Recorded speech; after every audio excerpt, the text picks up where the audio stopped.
A survey finds that many Nevada voters do not understand ballot question 3. If you're among them, we're going to try and change that this week on Nevada Week.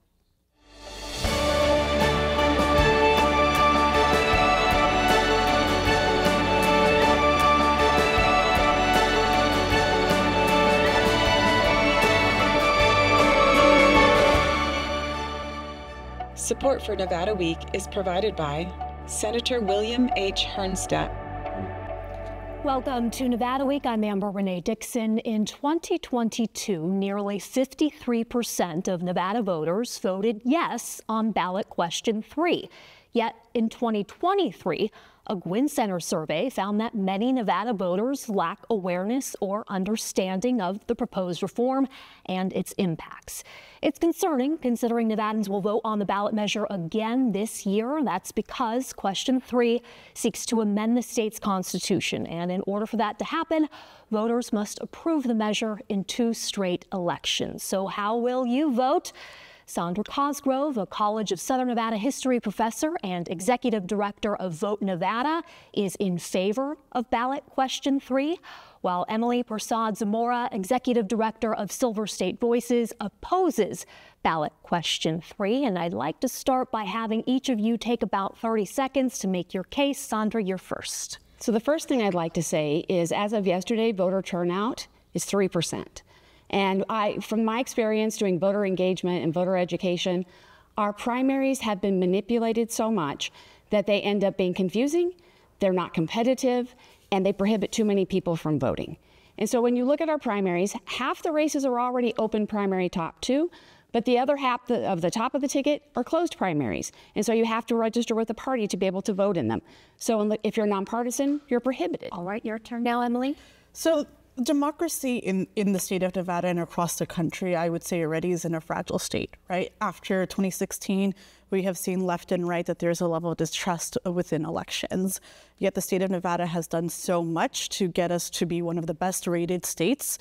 And we've had a lot of amazing reforms, but we know that ranked choice voting is not something that's going to contribute to getting additional access for voters. The ballot measure, as previously stated, passed by 53%, but that was because all of the messaging was just about open primaries. All right, we are going to expand on the arguments that each of you just made, but first, let's break down that ballot measure, exactly what it would do and how it would do that. Our source for that is Christine Callagher. She is Assistant Director at Gwynn Center, a nonprofit, nonpartisan policy research resource. Christine, welcome to Nevada Week. Thank you for joining us. Let's first establish what ballot question 3 would do. And according to this Gwynn Center report, it would do 2 things, which I'm going to read. It would allow for a single primary election in which all candidates are listed on the same ballot and all registered voters can participate. And 2, it would implement ranked choice voting for both federal and state offices, excluding the presidential election. We're going to break down each of those, and following the advice in this report, show sample ballots of what we're talking about, because according to voter education experts, that's the best way to educate a voter. So the first part of ballot question 3, will you first explain how the primary system works right now in Nevada and how ballot question 3 would change that? Sure. So Nevada currently operates on a closed primary system. So that means that Nevadans, if they're registered with a major political party, Republican or Democrat, when they go to the ballot box for their primary, they're only choosing candidates from their own party to advance to the general election. So if Nevada decides to implement question 3, we would move toward an open primary system. And so this would change the primary to allow not only for all registered Nevada voters to participate in partisan primary races, which they're not currently allowed to do. If you're not registered for a major political party, you're not able to participate in partisan races in the primary elections. And Democrats. Just Republicans and Democrats. So the first thing that would happen is all candidates, regardless of party affiliation, would be on a centralized ballot. So a voter would go to the ballot box and be able to select from any candidate of any party affiliation on that ballot. And what would happen then that influences the way the general election plays out is rather than just one candidate or two candidates advancing to the general election, the top 5 vote getters will advance to the general election. So then let's move on to the second part of this, and that's the ranked choice voting part, which is dealing with the general election. How would that work? But first, what is the current general election system in Nevada? So the current general election system in Nevada is simple majority, or another way to put it is first past the post. So quite simply, whoever gets the most votes wins. Now, in a ranked choice system, the top 5 vote getters from the primary election would advance to the general. And that's where the ranked choice voting begins. So when a voter goes to the ballot box, they will have the option to rank those candidates, 5 candidates. It would be maximum 5 candidates, could be fewer, depending on how many advance. But they have the option to rank those candidates from 1st to 5th. And so at the first round of vote tabulation, after all of the votes have come in, if there's one candidate who gains more than 50% of the vote just in that first round of vote tabulation, that candidate is considered the winner of that election because they have obtained more than 50% of the vote. Now, if none of the candidates in that first round of vote tabulation are able to get above that 50% threshold, then we go into a second round of vote tabulation and perhaps subsequent rounds in order to achieve, for one candidate to achieve more than 50% of the vote. So after that first round, if no one has achieved 50% of that majority threshold, the candidate that has received the fewest number of votes gets eliminated after that first round. And the voters who selected that candidate who is eliminated, their votes will be redistributed to other candidates based on their preferences. So if they ranked candidate B as their second choice, their vote will then be shifted to candidate B as opposed to candidate E, who has been eliminated. And then the results, how does that work out? So subsequent tabulation rounds will continue until a candidate achieves more than 50% of the vote. So there could be multiple rounds of tabulation under this system. Christine Gallagher, thank you so much for your time. Yes, thank you so much. Appreciate it.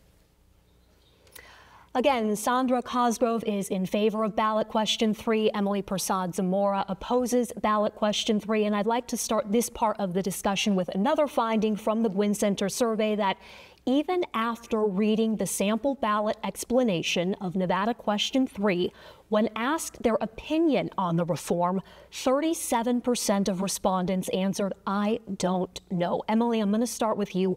Why do you think that amount of people answered that they cannot form an opinion on this even after reading the explanation? Because I think that when you read the explanation, it's not just crystal clear to folks, right? It is something that you have to immerse yourself and get fully educated on. And I would say that I think additionally, it's a complex system, and most folks are really not exposed to ranked choice voting because it is not a popular thing, nationwide. There are only 2 states that have it, and there are only several municipalities that have it. So it's not something that is as familiar. Sandra, I did see you agreeing. You agree this is complex. It is, but I can tell you that I am not a fan of the way they write the description of effect in the ballot, sample ballot. But the reason, though, they're written that way is because according to Nevada Revised Statute, you get 200 words and it has to be legally sufficient, because if it's not, you get sued. So oftentimes that description is being written by attorneys and judges in a court because a lawsuit's happened. Those are not educators. Those are not people who know how to speak in plain language. We need to change that law so that it can be written in a way that every person has access to the information that they need. I will add this, though. Another finding from that survey was that Nevada respondents exhibit limited awareness about current primary and general election systems. Does that help your argument? I mean, I think it does, right? I think my experience, I run a grassroots organization that's a coalition of 20 different organizations that are knocking on doors, talking to voters on a day-to-day basis, just educating them on how to register to vote, how to cast your ballot, how to participate and vote by mail, if that's something that you'd like, has been a hurdle. Now, putting a new type of system is going to affect the level of confidence and comfort that voters have as well. Do you want to address that aspect, the level of confidence that voters have? I mean, civics education is like the rest of education in the state. We don't invest enough in it, and we need to change that. But I think we can do just like Emily said. You go and you talk to people, you answer their questions, you make sure that they can call somebody if they need to. But right now, there's people who don't have confidence in our election because of the mail-in voting, because of automatic voter registration. But we're not getting rid of those things because they help voters. All right, one area of confusion that I know does exist, because we witnessed this when we held a Nevada Democracy Project listening session. This is a partnership Vegas PBS has with the Nevada Independent. At a recent session, which we have some video of, there was an interaction between a woman who got up and said, "I am worried about ballot question 3. I think it will negatively impact the presidential election." The question 3 supporter then corrected her and said, "No, this does not impact the presidential race. It is state races, it is federal offices, but it is not the office of the president." Our next Democracy Project listening session, June 20th, at CSN in Henderson, by the way. But back to ballot question 3, another question I have heard is people asking, well, what if I don't want to rank all of the candidates? What if I want to simply vote for one and move on? Gwynn Center report says yes, your vote will still be counted. Sandra, you say yes? Yes. What about you, Emily? Yes, but no, because the reality is I've met many of those voters out there that they only care about one person. That's one candidate that's pushing them, that's motivating them to go out and to vote. If they only circle one, they only choose one particular candidate, and that candidate is not the choice one after tabulation, yes, your ballot does count, but is the person that you're electing, are they actually going to be selected? No, they're actually not. And so that's our argument there. Okay, you want to respond to that? I mean, that happens now. If you vote for the wrong person and they lose, they lose. But we in the state, none of these candidates is an option. So if you just want to go in and vote the exact same way you do now and you pick your first candidate, the rest of the rankings are just counted as none of these candidates, which is something that we can do. All right, the survey also found that respondents wanted to know where similar reforms are in place and what impacts they have had. The report noted that Alaska is the only state with both the open primary and the ranked choice voting in the general election. That went into effect in 2020. First election it was used was in 2022. What can Nevadans learn from the state of Alaska and what has happened there, Sandra? I think Alaska proves a lot of things we theoretically thought would happen with this type of reform. You had more choices. So when they've got 4 candidates, we want 5 moving forward. You get a candidate like Mary Peltola, who's the indigenous woman that's representing Alaska right now, who had been repeatedly told by the Democratic Party she couldn't run. They were not going to support her running. But with an open primary where you can go out and talk to nonpartisans and Democrats and Republicans, she got into the top 4, and then she understood the ranked choice voting strategy. She was running against Nick Begich and Sarah Palin. She said, I went everywhere I could, and when I saw a Nick Begich sign, Sarah Palin sign, I walked up to that voter and said, awesome first choice. Love Sarah, she's a friend. Can I be your second choice? And then she would have a conversation with them. And that's how she ultimately won, is because she got enough second choice votes to put her over. Lisa Murkowski did the same thing in the Senate race. She talked to the Democratic candidates' voters and she said, I think I can be the Republican you can trust. 21,000 of Patricia Chesborough, the Democrats, 21,000 of her voters gave Lisa Murkowski their second choice. She went. The governor, he's a Trump-endorsed candidate. So Alaskans got to have, it looks buffet style to me, they got more choices, they were able to be more thoughtful, and they got good representation. And as a result of those people being elected, what purpose did that fulfill of this voting system? What premise, what are the goals of it? So I think, one of the things people will say is it's going to get you more moderate candidates. I don't know if that's necessarily true, but this system allows people who are being shut out, especially women of color who are being shut out from being able to run, to be able to get into the race, to be able to go and talk to anybody, to make their case, and then to win. I want you to respond to that. There's a couple aspects I imagine you want to respond to. As a woman of color, I would say in looking at everything that we've observed within Alaska, everything that you said about Mary is amazing, but what that sounds like to me is good campaign strategy, not as an effective electoral system favoring her. There was one great, amazing candidate that came out of the 2022 Alaska election. Does that mean that we need to revise a whole electoral process just to get one person elected? I don't think so, right? I think an additional thing that I would say from looking at Alaska, there's only one election that has occurred under that, right? It is still too soon to determine what are the actual factors that come into play when it comes to the Alaska election and RCV.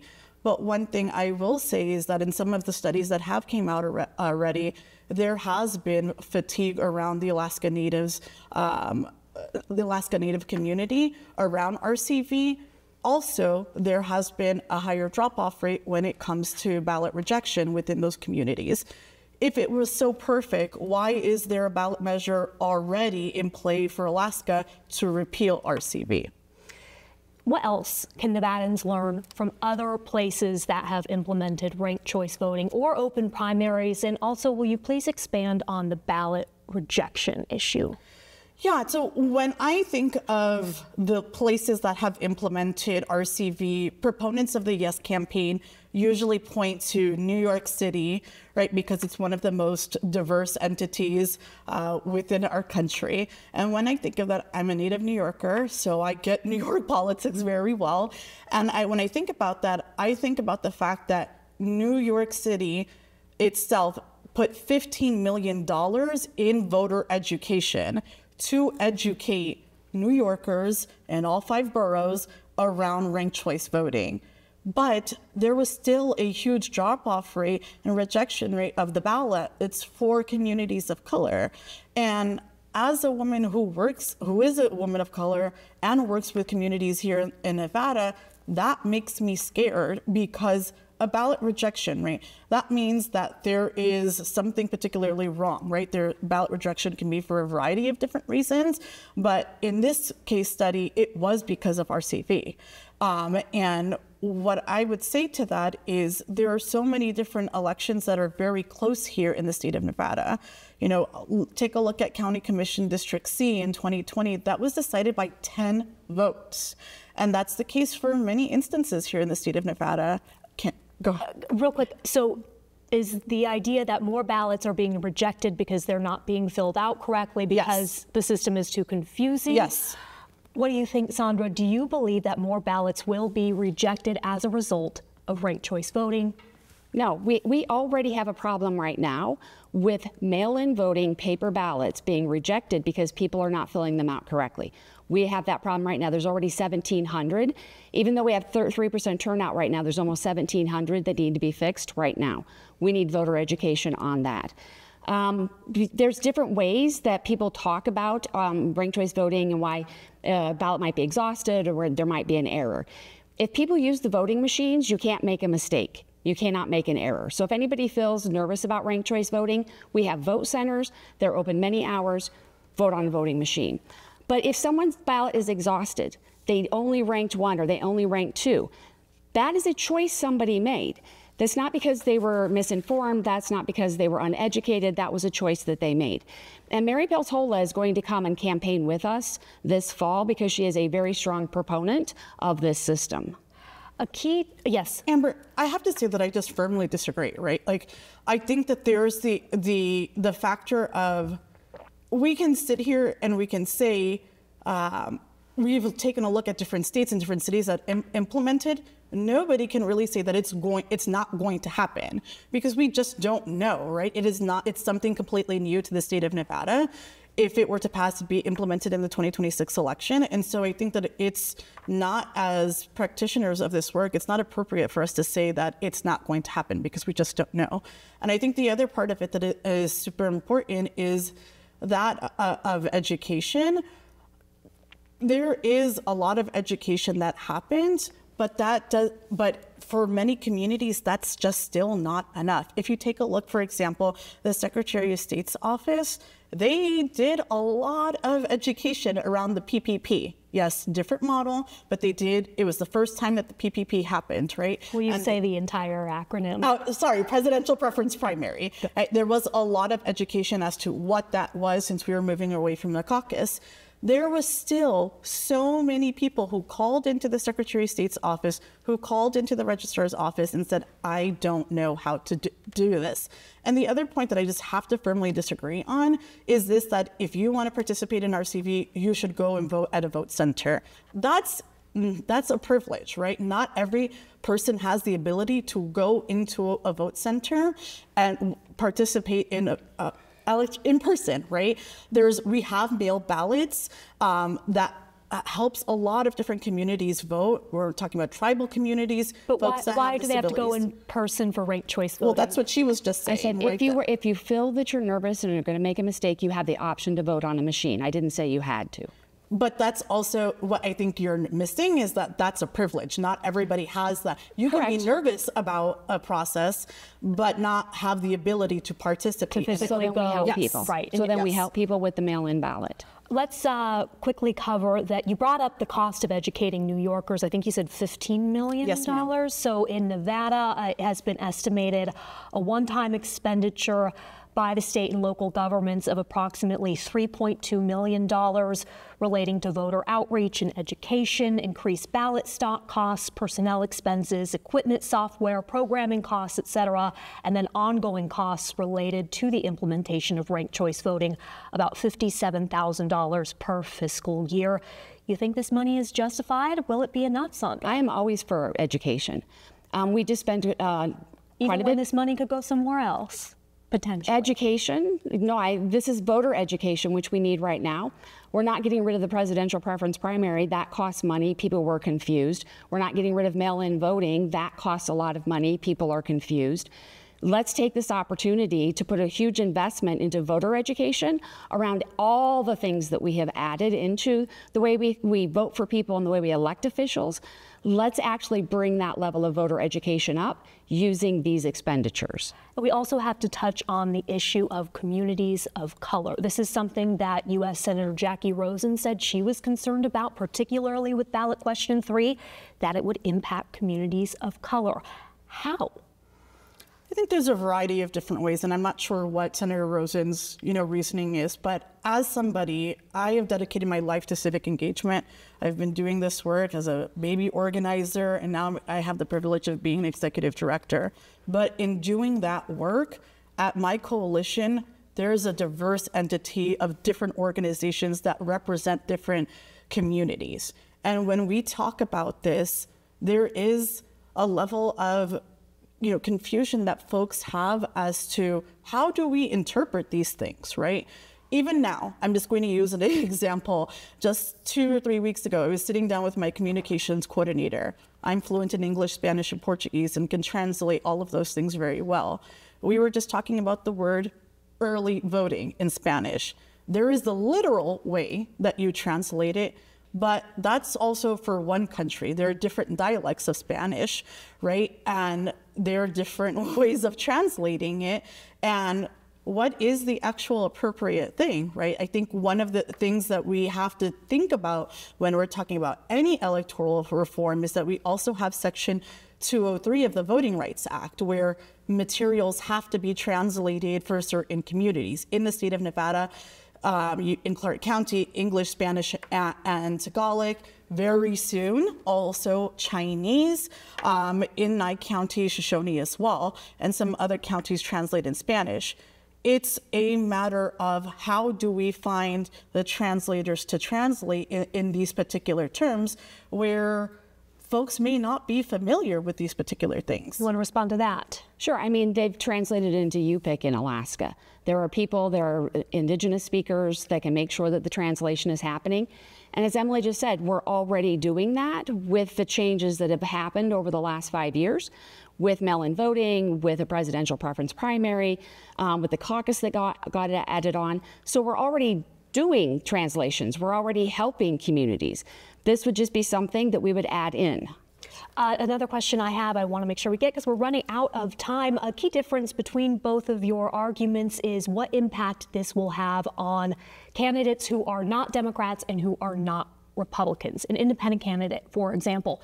What do you think this will do for them? It's going to make sure as a candidate that they don't have to wait until the general election to start talking to people. So 40% of our voters are not registered Democrat or Republican. If you want to be an independent candidate, you have to go in and you have to get signatures, and then you go to the general election ballot. You don't get to have a primary. But we're finding that that disadvantages them because they're not getting their name out soon enough and they're not getting it out early enough. And then people love a candidate in the primary and they're not going to switch in the general election. So I think it's going to help them because they'll be able to get out and talk to people and have their name on the ballot in the primary. Emily? I'm seeing this as a nonpartisan entity.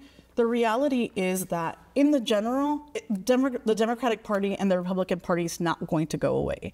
If this passes, if anything, it might encourage more Democrats to run against each other and more Republicans to run against each other that might have party support, that might not, or that might have more name recognition. And I think that it might actually, in some cases, in the more competitive races, might make it more difficult for folks that are not affiliated with a party to get their name out there. Emily Prasad-Zimoran, Sandra Cosgrove, we have run out of time. There is a lot to learn about this topic, and I encourage our viewers to do so. Thank you for coming in, and thank you for watching. For any of the resources discussed, including a link to the Gwynn Center report on ballot question 3, go to our website, vegaspbs.org/Nevada Week.